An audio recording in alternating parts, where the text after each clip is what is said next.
okwu Chineke juru ya Chukwu na-ebinyere mmadụ. Thank you, brother.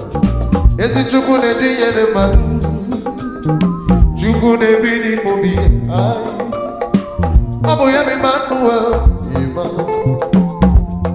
ịmụ nwa baa Emmanuel ọkpando ya ka anyị hụrụ ya ka ọ na-amụke ọma amụke na Bethlehem Judea n'ime anyị kpakpando ya ka m hụrụ anyị hụrụ ya ka ọ na-amụke na Bethlehem Judea na hụkwara m ezi nne ya mere ka o jiri akwa kpuchie ya ya n'ịba na-enye anọghị ya mere aka m enwere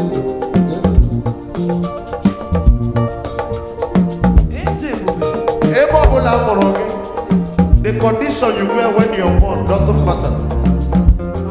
You have to move yourself through Christ to where the Messiah wants you to be.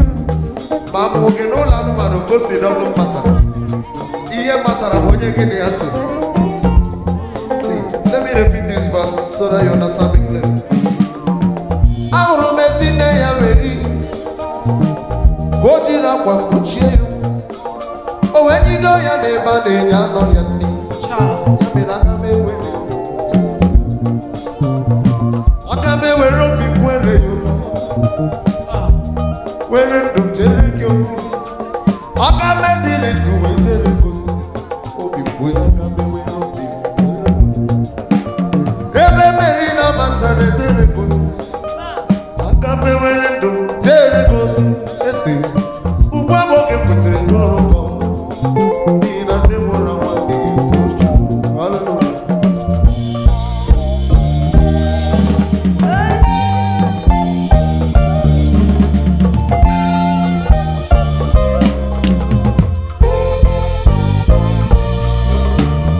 Ụkwala na Chineke bụ dị ebube dị ngọzi n'elu n'omezu nkwa ya ọkwa ndị na-anya ka mụnwa nke a mezu eze ero na abụghị m ochi ya ike ọchịchị na abụghị m ochi ya adịghị akwatu onye Chukwu gọziri adịghị eleli onye Chukwu gọziri gị mara kacha m inye ya ezi nkwado eze enyi m bụ onye ọnụ ya mara Jizọs izu udo aha gị bụ ọka ya ube eze enyi m bụ n'ọka ya ube eze enyi m bụ n'ọka ya ube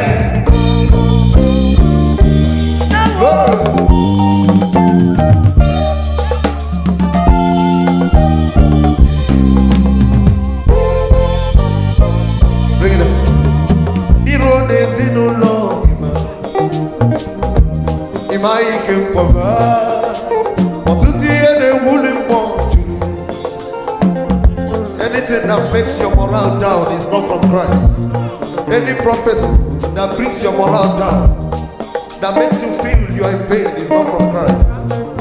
He's a fake prophet.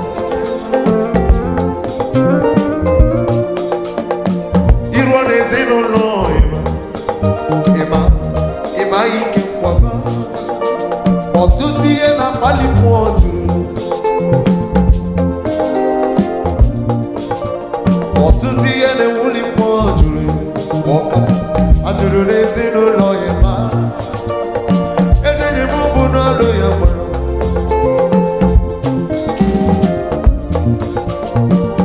n'ime ya ka ezinụlọ gbabara n'ezinụlọ ya ma ejenye m bụ n'ọka ya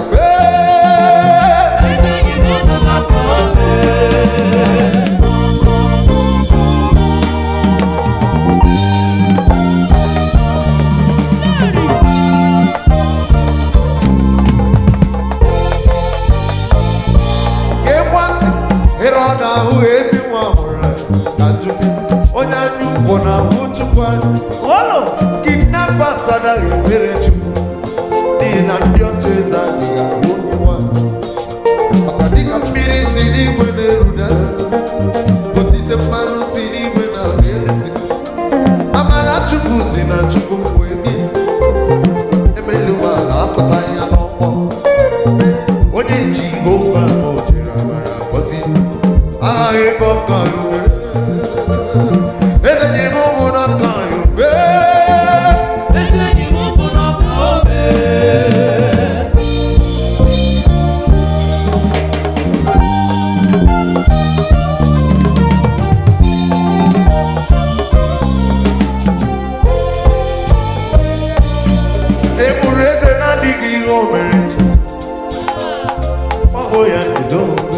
Oh, Jesus.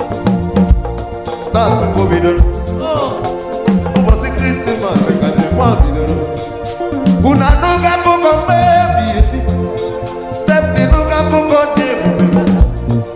I will raise an addicky woman.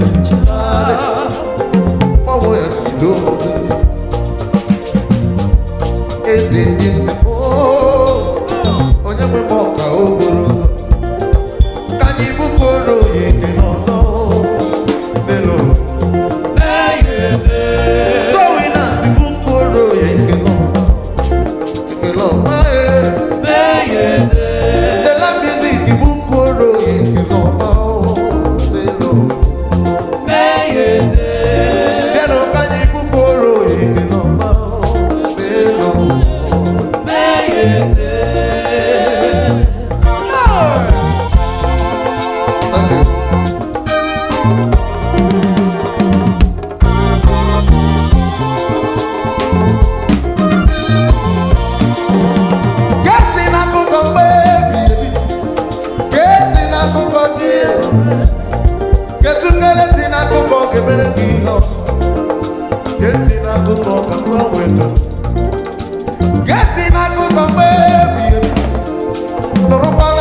I want to release prophecy for healing now.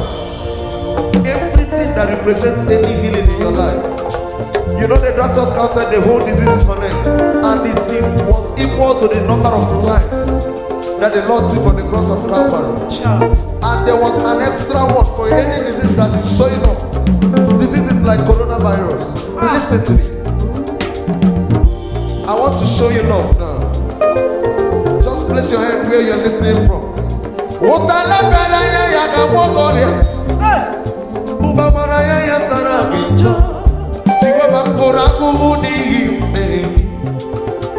You cannot be sick anymore.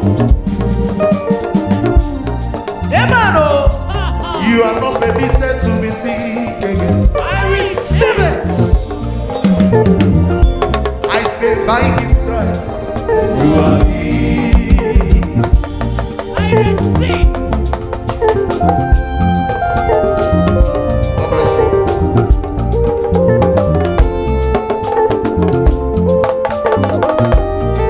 Ojirita katapu kwarabo eboga riri no borozo kamari Jehovah koramu nipe Jesus saramu nipe Ezemo baramu n'ime Jehova hụrụ ahụhụ n'ime eze eze onye nwe m ọkara okporo ụzọ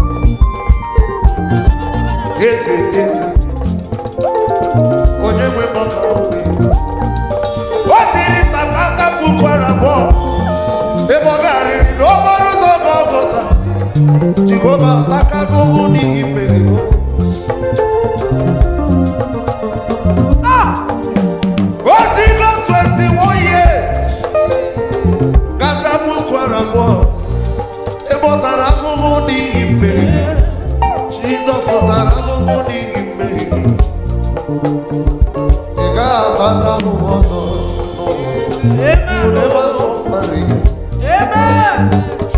because of Jesus your family will never suffer again I receive it because of Jesus your generation will never suffer again I prophesy upon your life I prophesy upon your business I receive my indala shatter you will never suffer again Amen your business will receive life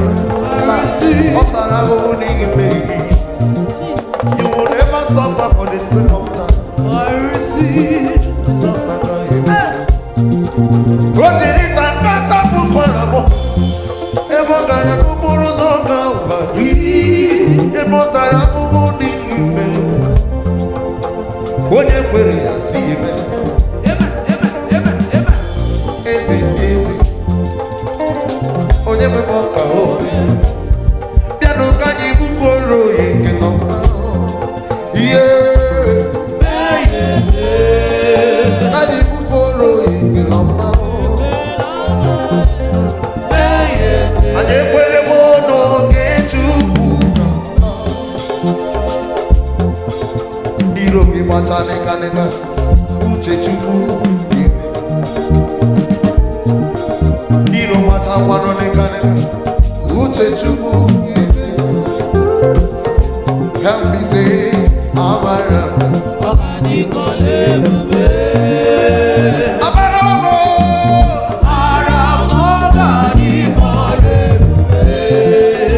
ọgadikole kwezi Chukwu